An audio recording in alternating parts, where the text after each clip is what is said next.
UP TET 2021 की परीक्षा केंद्र निर्धारण में कुछ समस्याएं कई जिलों में आ रही हैं, इसके बारे में बात करेंगे। यूपी टेट और यूपीएसआई की परीक्षा तिथि जो आपस में क्लैश कर रही थी, यूपीएसआई की परीक्षा तिथि में बदलाव किया गया है। यूपी ट्रिपल एससी आयोग के द्वारा पीईटी के बाद से पहली बार पीईटी आधारित एक भर्ती प्रक्रिया का विज्ञापन जारी किया गया है।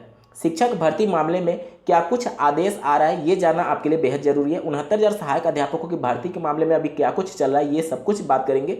और बीएड के खिलाफ एक राज्य सरकार ने माननीय कोर्ट में हलफनामा दायर किया है, जिसे आपको जानना बेहद जरूरी है। इन सभी तमाम खबरों के अलावा बेसिक शिक्षा विभाग से जुड़े कुछ महत्वपूर्ण खबरों को भी डिटेल में देखेंगे, तो अंत तक जरूर जुड़े रहिएगा इस वीडियो के साथ बिना किसी पार्ट को स्किप किए हुए। नमस्कार दोस्तों, मेरा नाम है नीरज और आप देख रहे हैं करियर बिट यूट्यूब चैनल। अगर आप इस चैनल पर पहली बार विजिट कर रहे हैं तो इसको सब्सक्राइब करते हुए बेल आइकन को प्रेस करना ना भूलें। स्क्रीन पर आप एक खबर देख पा रहे होंगे, 10 जिलों ने अटकाया टीईटी परीक्षा केंद्र का निर्धारण। लगभग 10 जिले ऐसे हैं जिनके द्वारा अभी तक परीक्षा नियामक प्राधिकारी कार्यालय को यूपी टेट के परीक्षा केंद्र के संदर्भ में सूचना नहीं दी गई है। ये जिले हैं प्रयागराज, आजमगढ़, अयोध्या, बरेली, जौनपुर। ऐसे तमाम जिले हैं जहां तक अभी तक निर्धारण नहीं हो पाया है परीक्षा केंद्र का, और वो पीएनपी को अवगत नहीं करा पाए हैं। इस वजह से अभी फाइनल लिस्ट जारी नहीं हो पा रही है। हालांकि पीएनपी प्रतिबद्ध है कि 28 नवंबर 2021 को ही यूपी टेट 2021 की परीक्षा होने जा रही है। जैसा कि आपको ज्ञात होगा, दिनांक 1 नवंबर 2021 को उत्तर प्रदेश पुलिस भर्ती एवं प्रोन्नति बोर्ड के द्वारा एक नोटिस जारी करते हुए यूपीएसआई के तिथियों की घोषणा की गई थी। 3 फेज में ये परीक्षाएं होने वाली थी, 12 से 17, 19 से 24 और 27 से 2 दिसंबर 2021 के बीच में। चूंकि तीसरा जो फेज था, इसी में 28 नवंबर 2021 को यूपी टेट की भी परीक्षा होना प्रस्तावित था। बहुत ज़्यादा अभ्यर्थियों को उम्मीदें थी, हजारों की संख्या में जिनका परीक्षा क्लैश कर रहा था।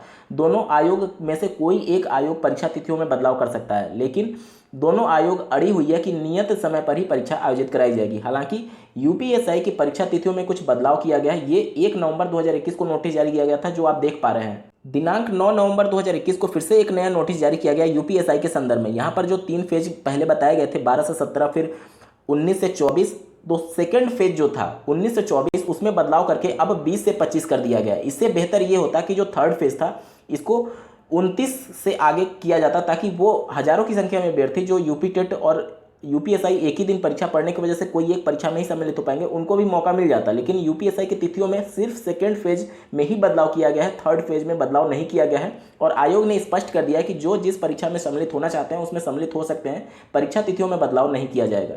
सचिव बेसिक शिक्षा परिषद के द्वारा एक ऑनलाइन आईजीआरएस कंप्लेंट पर, जो कि 69,000 सहायक अध्यापकों की भर्ती में 22,000 सीटों को जोड़ने के संबंध में था, उस पर एक आदेश पारित किया है। आप स्क्रीन पर देख पा रहे होंगे। इसमें कई पॉइंट्स में जानकारी दी गई है। 68,500 में जो बची हुई 22,000 सीटें थी, उनको 69,000 में जोड़ने के संबंध में ये आईजीआरएस कंप्लेंट दर्ज कराई गई थी, जिसमें ये स्पष्ट कहा गया है कि जो दोनों भर्तियों का क्राइटेरिया था वो बिल्कुल अलग था। एक परीक्षा लिखित थी, एक परीक्षा ओएमआर बेस्ड था, और दोनों का जो क्वालिफाइंग मार्क्स था वो भी अलग था। आप 5वां नंबर पॉइंट देख सकते हैं। 69,000 सहायक अध्यापक भर्ती प्रक्रिया पूर्ण की जा चुकी है। 68,500 एवं 69,000 दोनों भर्ती प्रक्रिया हेतु पृथक विज्ञापन, सहायक अध्यापक भर्ती परीक्षा का प्रारूप, आहारकारी अंक का मानक एवं शैक्षिक आहारता पृथक है। अतएव दोनों भर्ती प्रक्रिया एक दूसरे से पूर्ण रूप से पृथक हैं। तो यहाँ पर 22,000 पदों के संदर्भ में जो लगातार दबाव बनाया जा रहा था, सरकार अभी तक ये क्लियर शब्दों में कह रही है कि इन 68,500 से बची हुई 22,000 सीटों को 69,000 में नहीं जोड़ा जाएगा। वहीं उत्तर प्रदेश में पिछले 69,000 सहायक अध्यापकों की भर्ती में आरक्षण विवादित मामले से संबंधित अभ्यर्थी माननीय बेसिक शिक्षा मंत्री जी से मिले हैं और उनको ज्ञापन दिया है। इसके संबंध में माननीय बेसिक शिक्षा मंत्री जी ने उन सभी अभ्यर्थियों को अवगत कराया कि वो जो फाइनल लिस्ट थी वो खुद नहीं देखे थे, और अगर कुछ अन्याय हुआ है तो आप लोगों के साथ न्याय किया जाएगा। हालांकि इस प्रकार के लगातार आश्वासन सरकार के द्वारा अभ्यर्थियों को दिए जाते रहे हैं, लेकिन अभी तक इस आरक्षण विवादित मामले पर कोई भी अंतरिम रूप से फैसला नहीं लिया जा सकता है। यूपी ट्रिपल एससी आयोग के द्वारा दिनांक 9 नवंबर 2021 को एक फिर से नया नोटिस जारी किया गया। आप स्क्रीन पर देख पा रहे होंगे। यहाँ पर यूपी ट्रिपल एससी आयोग के द्वारा जो पीटी परीक्षा का आयोजन किया गया था, उस पर आधारित पहली भर्ती का विज्ञापन जारी करने के संदर्भ में ये नोटिफिकेशन जारी किया गया था। यह भी सूचित किया जाता है कि उक्त अधियाचन के सापेक्ष आवेदन पत्र आमंत्रित किए जाने हेतु विज्ञापन आयोग की वेबसाइट पर पृथक से प्रकाशित किए जाएंगे। प्रारंभिक आहारता परीक्षा 2021 में उपस्थित हुए अभ्यर्थी गण ही उक्त अधियाचन के सापेक्ष प्रकाशित किए गए विज्ञापन में निर्धारित आहारता धारित करने वाले आवेदन कर सकेंगे। यहाँ पर 9,212 पदों के सापेक्ष स्वास्थ्य कार्यकर्ता सिर्फ महिलाओं के लिए यहाँ पर भर्ती का विज्ञापन जारी किया जाएगा UPSSI आयोग के द्वारा। तो ये एक बहुत बड़ी भर्ती है और सिर्फ महिला कार्यकर्ता के लिए स्वास्थ्य विभाग में ये भर्ती विज्ञापन जारी किया गया है। यहाँ पर देख लीजिए परीक्षा के अगर पैटर्न की बात की जाए तो कुल 100 अंक के प्रश्न पूछे जाएंगे विषयगत ज्ञान के लिए और यहाँ पर 2 घंटे का समय दिया जाएगा। और निगेटिव मार्किंग की अगर बात की जाए तो 1/4 यानी कि 25% निगेटिव मार्किंग रखा गया है। देख सकते हैं लिखित परीक्षा एक पाली की होगी जिनमें प्रश्नों की कुल संख्या 100 तथा समयावधि 2 घंटे होगी। परीक्षा के प्रश्न वस्तुनिष्ठ एवं बहुविकल्पीय प्रकार के होंगे। प्रत्येक प्रश्न 1 अंक का होगा। लिखित परीक्षा हेतु ऋणात्मक अंक दिए जाएंगे जो प्रत्येक गलत उत्तर पर उस प्रश्न के पूर्णांक का 1/4 अथवा 25% अंक होंगे।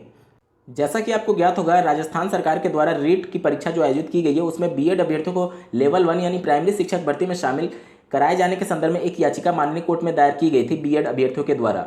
उसके बाद से 9 नवंबर 2021 को इस केस की सुनवाई हुई है और अब इस केस की अंतिम रूप से सुनवाई 22 नवंबर 2021 को होगी। माननीय कोर्ट ने टिप्पणी की है कि 22 नवंबर को इस केस को फाइनल कर दिया जाएगा। इसके बाद कोई भी इसमें नई तिथि नहीं दी जाएगी। 22 नवंबर को फैसला क्या आएगा, बीएड के फेवर में आएगा या फिर डीएलएड अभ्यर्थियों के फेवर में आएगा, इसका एक उदाहरण आप इस स्क्रीन पर लिखे आर्टिकल से लगा सकते हैं। माननीय कोर्ट में राजस्थान सरकार ने यह हलफनामा दिया है कि राजस्थान में बीएसटीसी यानी डीएलएड अभ्यर्थियों की संख्या पर्याप्त है और वो बीएड अभ्यर्थियों को प्राथमिक शिक्षक भर्ती में शामिल होने का मौका नहीं देना चाहते हैं। राज्य सरकार जो भी नियम बनाए माननीय कोर्ट उसका सम्मान करती है क्योंकि शिक्षा समवर्ती सूची में शामिल होने के वजह से ये राज्य सरकार का क्षेत्र अधिकार होता है कि वह किन अभ्यर्थियों को मौका देती है या फिर किन को मौका नहीं देती है।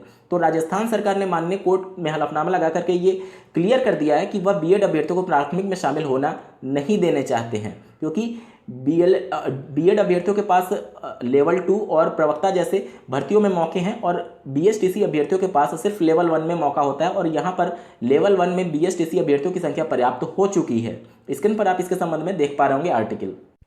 दोस्तों ये थी आज की कुछ प्रमुख खबरें। आपको ये वीडियो कैसा लगा कमेंट करके जरूर बताइएगा और ऐसे ही महत्वपूर्ण अपडेट के लिए चैनल को सब्सक्राइब करना ना भूलें। इस वीडियो को देखने के लिए आपका बहुत बहुत धन्यवाद। भगवान करे आपका दिन शुभ हो।